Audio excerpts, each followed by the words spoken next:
Neuro studio, and I want to tell you about one of my favorite hacks for foot drop. So I've had MS for 20 some years. I was diagnosed in 2002, and when I had foot drop at first, it wasn't really a big problem because it was, lasted like 6 weeks and then it kind of went away. Well, over the past 15 years or so, I've had a lot more tightness from spasticity in my calf, and also spasticity in my quad that likes to make my leg hyperextend. So my leg hyperextends, it makes it hard to walk, and I have so little range of motion in my ankle that regardless of what I do, I sort of drag my foot on the floor.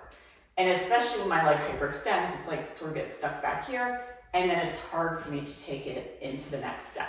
Hence my super secret hack that I'm telling you about, so it's not so secret anymore, which is to wear shoes with a heel. Now, I had completely given up on wearing high-heeled shoes because I rightly thought that it was exacerbating my spasticity. However, that ship has sailed, and now I have an ankle joint contracture. So my foot, like if I want to lift my right foot off the floor, like no problem. If I'm trying to lift my left foot off the floor, it's like I can lift my big toe up, but I don't get any more range of motion. So for me to walk and not trip, I can wear a foot drop brace, or I can wear a shoe with a heel.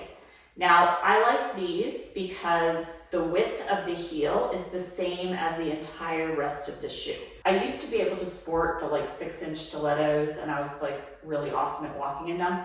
And I'm not so awesome at walking in them anymore because when I got the ankle joint contracture, one of the things that doesn't happen for me easily is my ankle doesn't like to stabilize. It's sort of stuck, it doesn't move side to side. If your ankle doesn't move side to side, it's hard for you to balance at your ankle. So if I wear a heel, I need it to be a really fat heel. Luckily, fat heels are in again.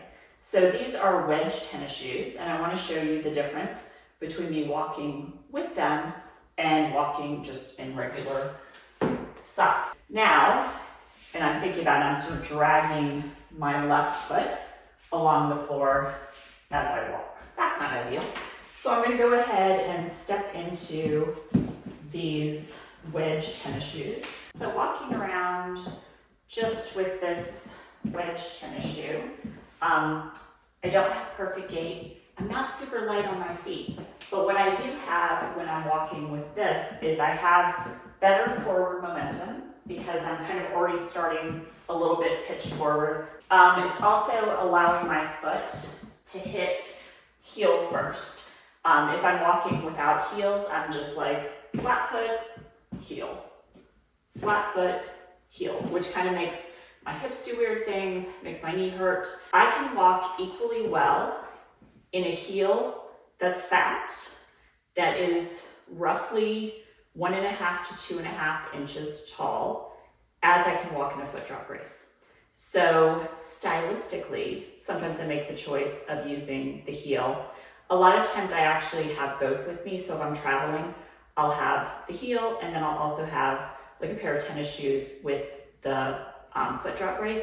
But even in my tennis shoes, I put a little bit of a heel lift in them so that I get that little bit less requirement for range of motion in my ankle that I need because I have the joint contracture that does not allow my foot to lift, regardless of how much strengthening I do for my dorsiflexors. So if you have foot drop, try to analyze whether you can walk better if you take away a little bit of the need for dorsiflexion. If you are just trying to do dorsiflexion exercises, a lot of times that's really hard to get back, but what's easier to get is push-offs. So it's easier to get the push through to take that step forward that makes walking easier. So if you're struggling with foot drop, there's lots of different ways to kind of go after it. And most of the time, people are going to tell you just to do dorsiflexion exercises. That doesn't always work. In my experience, it almost never works as the only thing to fix it.